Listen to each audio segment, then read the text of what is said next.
এই লোকগুলি কথা না বললে আলোচনা হয় না, ভোট নিয়ে মানুষের মধ্যে উৎসাহ উদ্দীপনা তৈরি হয় না, এবং যে কারণেই হবে না। এই লোকগুলি কি আপনার কাছে মনে হয় যে নির্বাচনের পরে কথা বলতে পারে? বলবে। সেটা কি কোনো ধরনের শঙ্কা দেখতে পান সেই জায়গাটা নিয়ে? এই বলাটা ঠিক আমি শঙ্কা দেখি না, হতে পারে? আমি শঙ্কা দেখি না। আমি ভোটের পরবর্তী কথা বললেন তো, শঙ্কা দেখি না। আমি ওখানে যে জিনিসটা দেখি সেটা বলি। একটা সুস্থ রাজনৈতিক ধারাটা হলো সেটা যেখানে নাকি দেশে থাকা সকল রাজনৈতিক মতাদর্শের লোকজন কথা বলতে পারবে। সেই বাস্তবতা নির্বাচনের পর তৈরি হতে বাধ্য। আমি আপনাকে জিনিসটা একটু এক্সাম্পল দিয়ে আমি বলার চেষ্টা করি।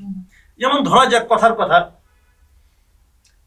জামাতের লিডারদের আপনি বডি ল্যাঙ্গুয়েজ দেখেন, তারা কিন্তু দারুণভাবে বডি ল্যাঙ্গুয়েজে বলে, তারা হিসাব নিকাশ করে বলতেছে আমাদের একটা সম্ভাবনা আছে, এবং তার উদাহরণ হিসেবে 5টা বিশ্ববিদ্যালয়ে তাদের সাফল্যের কথাটা উল্লেখ করে, এবং এটা কিন্তু উল্লেখ করার মতোই সাফল্য।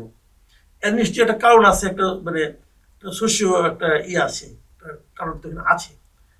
তো তারা কিন্তু আশাবাদী। বিএনপি তারা তো মনেই করে তারা ক্ষমতায় চলে গেছে,